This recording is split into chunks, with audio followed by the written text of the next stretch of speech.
రామాపురం అనే ఒక అందమైన పల్లెటూరు. చుట్టూ పచ్చని పొలాలు, నిశ్శబ్దంగా ప్రవహించే గాలి, పక్షుల కిలకిలలు. ఆ ఊరి నడుబొడ్డున వెలసిన రేణుక ఎల్లమ్మ తల్లిగుడి గ్రామస్తుల జీవనానికి కేంద్ర బిందువులా ఉండేది. ప్రతి ఏటా జాతర వస్తే ఊరంతా పండగ వాతావరణంతో కళకళలాడేది. ఆ తల్లే తమ కాపలాదారి అని అక్కడి ప్రజల అచంచల విశ్వాసం. కానీ ఆ గుడిలో ఎవరికీ తెలియని ఒక భయానక రహస్యం దాగి ఉంది. గుడి గర్భాలయంలోని అమ్మవారి విగ్రహం వెనుక బంగారు వర్ణపు మహా నాగుపాము నివసిస్తూ ఉండేది. అది సామాన్యమైన పాము కాదు, ఎల్లమ్మ తల్లి స్వయంగా నియమించిన రక్షకుడు కాలనాగు. శివయ్య అనే పూజారి ప్రతిరోజూ ఇచ్చే పాలను తాగుతూ ఆ ఊరిని కంటికి రెప్పలా కాపాడేది ఆ నాగదేవత. కాలం ప్రశాంతంగా సాగిపోతుండగా ఒకరోజు ఆ ఊరిపై ఒకరి చూపు పడింది. గజలక్ష్మి అనే ధనవంతురాలు. ఆమెకు ఆ గుడి భూమి మీద ఆశ పుట్టింది.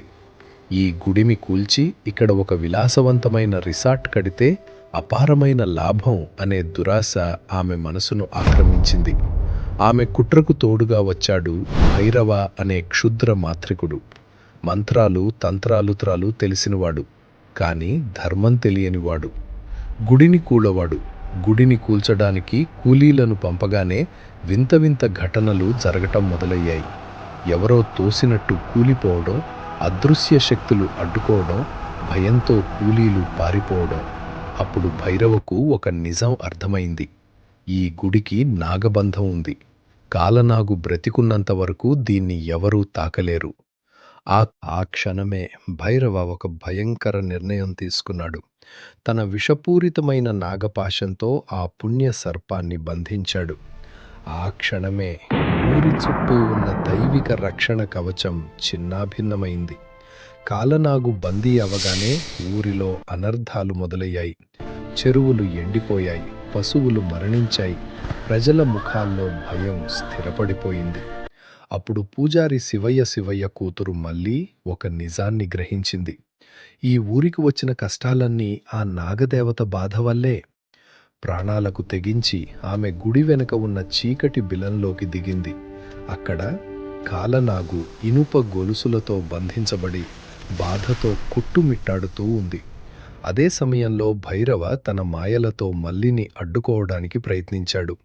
కానీ మల్లి దగ్గర ఉన్న ఆయుధం ఏ కత్తో గదో కాదు, ఎల్లమ్మ తల్లి పాదాల దగ్గర తీసుకున్న పసుపు.